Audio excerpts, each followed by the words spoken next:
Shedeur Sanders didn't even need to start a full season to become the most talked-about figure in Cleveland. His name carries weight far beyond the field, representing a fragile hope that fans cling to amid relentless dysfunction. But the story isn't just about a player's potential. It's about a franchise addicted to saviors. From front office overhauls to quick coaching fixes, the Browns' cycle of desperation always finds a new face to pin its hopes on. If you're into the real story and all the messy twists they don't show on highlight reels, go ahead and subscribe. And if you're sticking around to see how this Browns QB chaos plays out, you should definitely be subscribed. Sanders is just the latest in a long line of supposed redeemers caught in the storm of a leadership vacuum. The deeper truth is that Cleveland's problem isn't talent, it's identity. Jimmy Haslam's insistence on bringing Sanders back feels less like a strategy and more like an emotional reflex from an owner out of options. Paul DePodesta's quiet departure and Stefanski's visible burnout are symptoms of a deeper disease, chaos disguised as rebuilding. Sanders may be the bright name on the jersey, but he's trapped in a franchise still at war with itself, where every new beginning feels like a rerun of the same heartbreak. It's happening again. Another season in Cleveland is spiraling into a familiar disaster, and this time, it's not just the fans who've had enough. It's the owner himself. Jimmy Haslam has officially lost his patience, and the fuse has blown straight into the media. He's now publicly demanding that Shedeur Sanders return to the Browns immediately, slamming the organization's handling of the situation and calling it a massive mistake. Not just a misstep, not a miscommunication, a massive mistake. Words you don't casually toss around when you're the one signing the checks. This isn't a quiet internal dispute. This is an eruption, a full-blown meltdown that signals something deeper than roster issues or a bad week on the field. Haslam's outburst confirms what most people around the league have suspected for a while now. The Browns are in crisis. Top to bottom, inside out, this franchise is unraveling in real time. And Haslam? He's done watching in silence. His sudden obsession with getting Shedeur Sanders back doesn't just point to regret. It screams desperation. This isn't about one player. This is about optics, about legacy, about trying to salvage a season that's already off the rails. Because right now, it's not just the Browns' win-loss record that's crumbling. It's the entire infrastructure. Executives are bailing, staffers are walking away mid-season, and the locker room? Well, let's just say there's no team culture, rallying anyone together. What's left is a mess of tension, confusion, and dysfunction, from the front office down to the practice field. And through it all, the name on everyone's lips is Shedeur Sanders. He's not a starter. He's not a captain. He hasn't even been the face of the franchise officially. But somehow, in the middle of a total collapse, he's become the symbol. The golden boy that got away. The one glimmer of hope fans and insiders alike are clinging to. Because everything else has failed. His obsession with Sanders is revealing. It tells us that somewhere along the way, Cleveland saw in Shedeur not just a potential QB, but a lifeline. The kind of player you gamble on when you've run out of other ideas. When your system has failed you so many times that you start chasing symbols instead of solutions. And now, the mistake of losing him or never building around him in the first place is eating away at the ownership. Haslam isn't hiding that anymore. His public demand that Sanders return is less of a football strategy and more of a public confession. We blew it. But Sanders isn't the problem. He's the mirror. He's what Cleveland wants to believe in. And in typical Browns fashion, they've placed all their hope on someone they couldn't even keep in the building. KS Master Collection. Meanwhile, Kevin Stefanski is coaching like a man whose office is already being measured for a replacement. He's under immense pressure, and it's clear that trust is eroding fast. The energy on the sidelines? Distant, detached. Like everyone knows this might be his last run, and they're just trying to make it to the end without more headlines. This isn't the look of a team in control. This is a franchise on autopilot, piloted by chaos, with nobody at the wheel for more than 5 minutes. And then there's Paul DePodesta. Or rather, there was. The former chief strategy officer, once hailed as the architect of Cleveland's analytics movement, has ghosted the franchise. No fanfare. No explanation. He's back in baseball now. Which, when you think about it, says everything. Because when your smartest executive flees to another sport altogether, that's not a resignation. That's an escape. His exit is just one of many signals that internal stability has flatlined.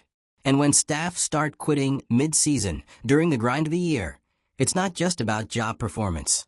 It's about survival. No one wants to be in the blast radius when the organization finally implodes. All of this feeds the bigger picture, a leadership crisis that has sunk its teeth into every layer of the franchise. The Browns don't just need new players.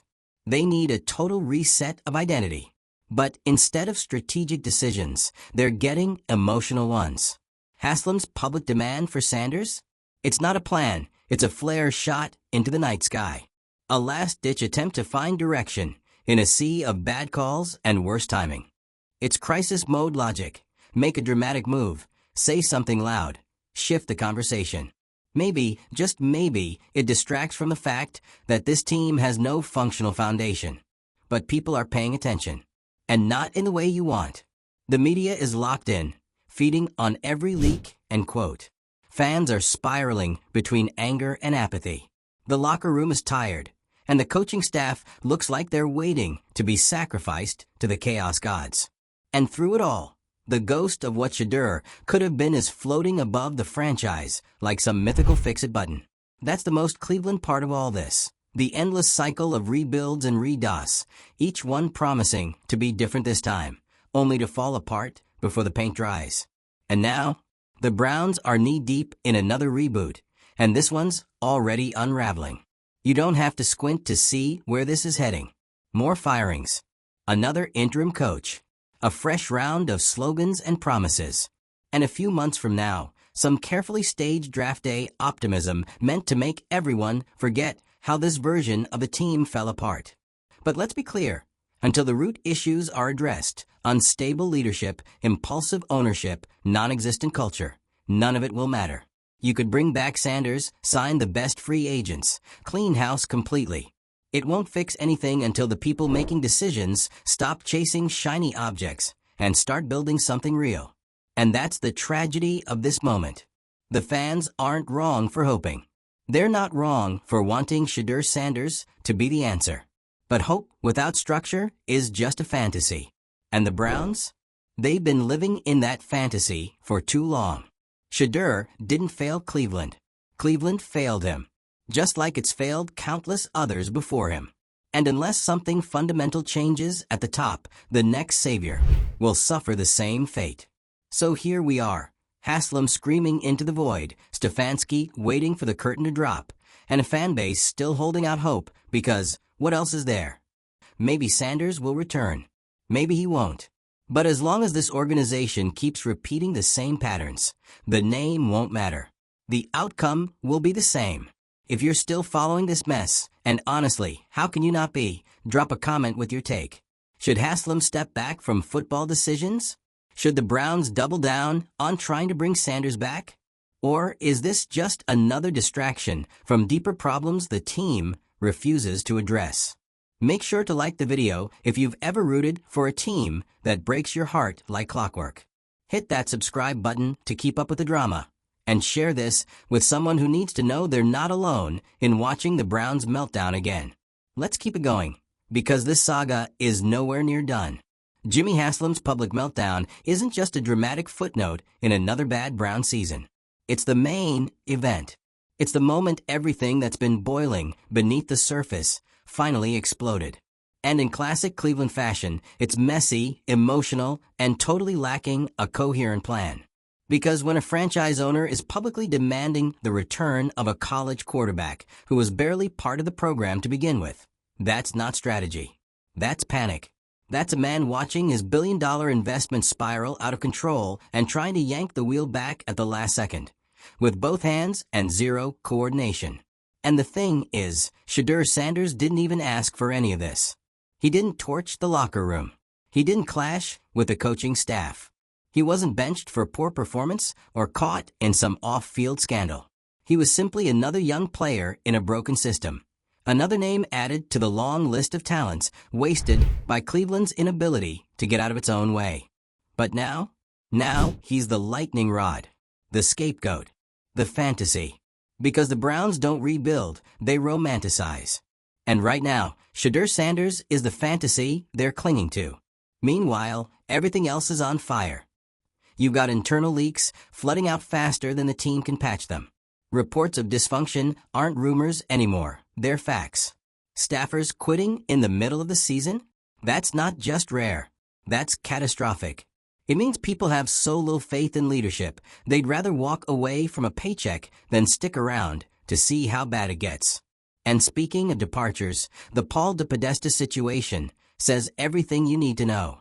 He was the architect of the Browns' so-called new era. The guy brought in to inject stability, discipline, data. And now, gone. Quietly. No press conference. No goodbye statement. Just vanished into the baseball ether. He didn't just leave a job, he left a mess. Which makes you wonder how bad it really was behind closed doors. This isn't one of those clean house and start fresh situations. This is a franchise that's been on a constant loop of self-destruction. Every season, a new slogan, a new face of the future. And every season, a collapse. Sometimes fast, sometimes slow, but always inevitable. So when Haslam finally snapped, when he went scorched earth about Shedeur Sanders, it wasn't just about a player. It was about everything. The years of failure. The years of being the butt of every sports joke. The years of promise turned to ash. His demand for Sanders to return wasn't a solution. It was a scream. A public declaration that he's done with how things have been run. That anyone needs to come in and fix it. But here's the issue. When you're the one at the top, pointing fingers doesn't solve anything. Especially when the chaos started under your watch. Haslam has overseen more head coaches, GMs, quarterbacks, and new directions than any owner should ever be proud of. And yet every time the team flounders, he hits the reboot button like that's going to magically erase the dysfunction. Except it never does. Because Cleveland's problem isn't talent. It's structure, culture, consistency. You can't build anything when your leadership changes every year. You can't develop players when the system is constantly being rewritten. And you sure as hell can't attract real talent when the league knows your organization is one bad press cycle away from total collapse. And still, through all this, the fans remain.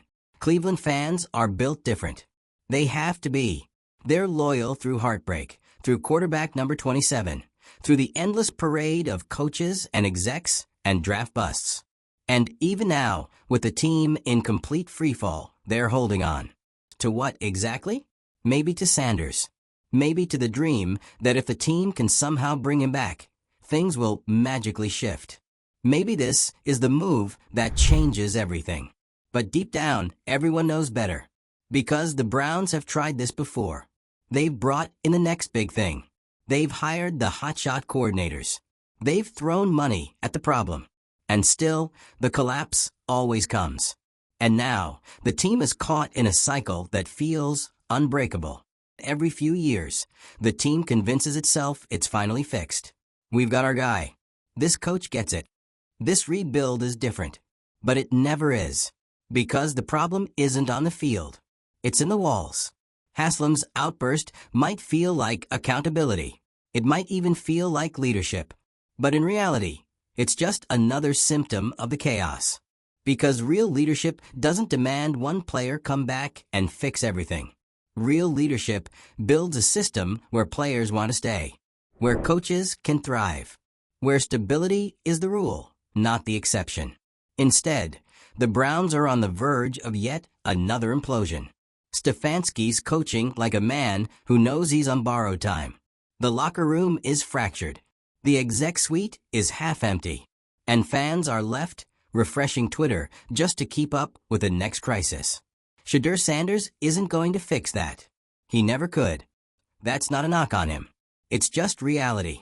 You could bring in the best quarterback prospect in history, and he'd still struggle under a regime that can't keep its own house in order. And that's the part no one in the Browns building wants to admit. This isn't a Shedeur Sanders story. This is a Browns story. And we've seen it before. Many times. So now the question becomes, what next? Will Haslam actually follow through with his threats? Will the coaching staff survive the year? Will more executives jump ship? Will Sanders even entertain the idea of coming back to this? Nobody knows. Not even the people inside the building. That's how deep the instability runs. But one thing is clear. Until there's a fundamental shift at the top, this cycle will keep repeating. More firestorms. More false hope. More seasons that end not with a bang, but with a resignation letter. And as for the fans, they'll keep watching, keep hoping, because that's what they do. They've built their identity around surviving this endless loop of heartbreak and dysfunction. But at some point, even the most loyal fan base starts asking harder questions, starts demanding more than apologies and promises and slogans, starts wondering if it's worth it. So maybe that's why Haslam's outburst hit so hard.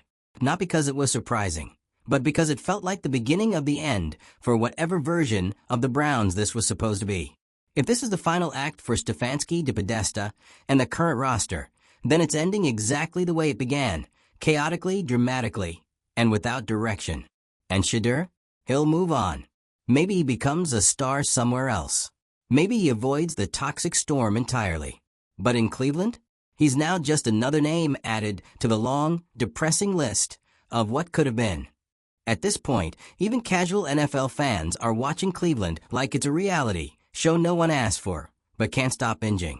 One episode, it's an offensive coordinator stepping away for personal reasons. The next, a leaked front office email.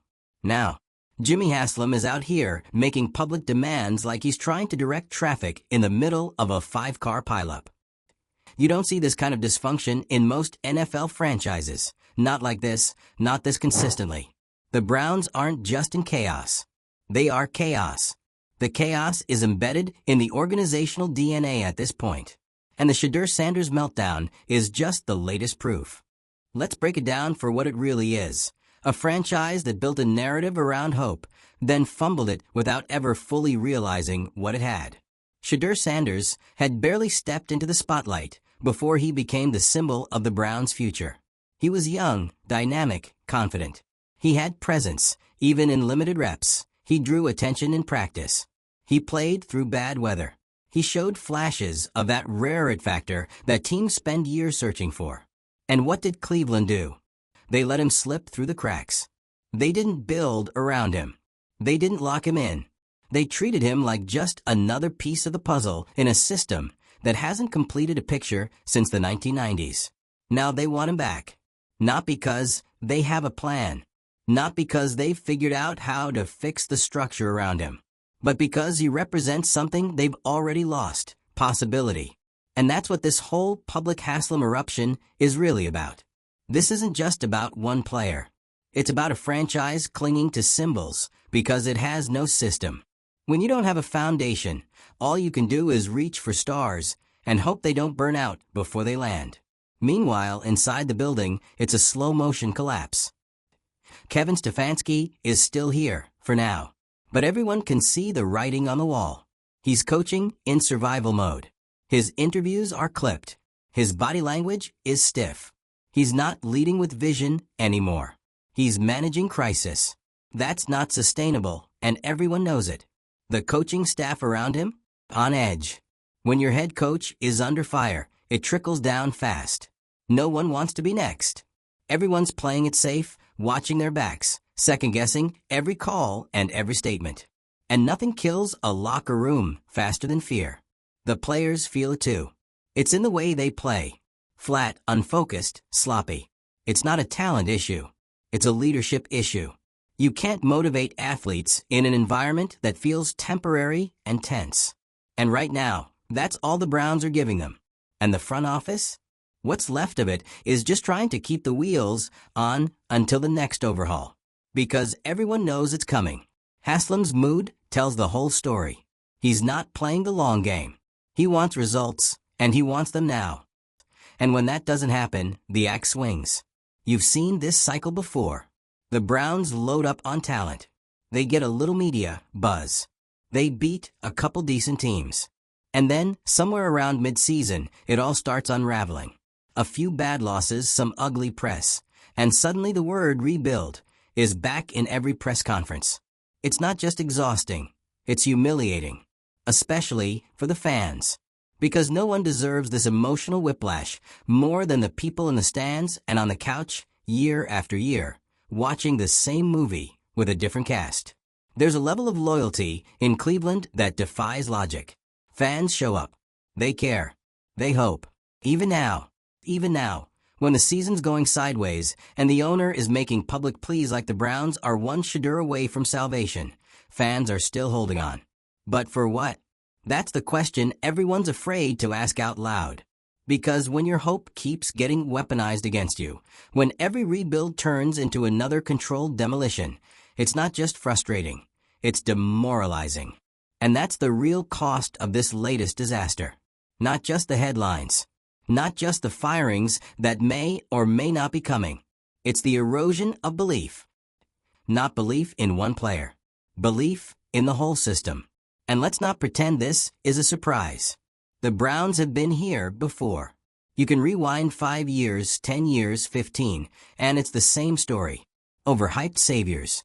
Underwhelming execution. Leadership in chaos. And fans left to pick up the emotional debris. The Shedeur Sanders situation just poured gasoline on an already burning building. Because whether or not he returns, the damage is already done. Haslam's public desperation confirmed what insiders have been whispering for weeks. There is no plan. Only reaction. Only noise. Only the endless spinning of a franchise that refuses to learn from its own history. And here's the harsh truth. Bringing Sanders back wouldn't solve any of this. It wouldn't fix the locker room, stabilize the coaching staff, or rebuild trust with a fan base. It would be a distraction. A flashy move that makes headlines for a week, but doesn't address the rot underneath. That rot is cultural. It's institutional. It's leadership that thinks problems can be solved with firings and tweets. That if they just find the right guy, everything else will magically fall into place. But it doesn't. It never has. Because a quarterback can't fix a broken culture. And a team without structure will always waste its stars. So yeah, Haslam's mad. He should be. But the person he should be mad at is in the mirror. You can't keep resetting the chessboard and acting surprised when the game never changes. Eventually, you have to stop playing checkers with a franchise that needs chess. If you're still here, still watching this slow-motion implosion, you're not alone. The fan base may be tired, but it's not silent. The frustration is loud. The expectations are real. And the Browns need to stop treating every season like a social experiment.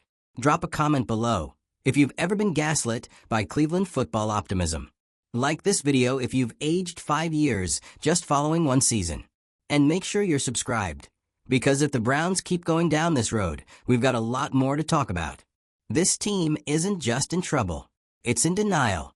And until that changes, the Shedeur Sanders story will just be one chapter in a much bigger book of Cleveland heartbreak.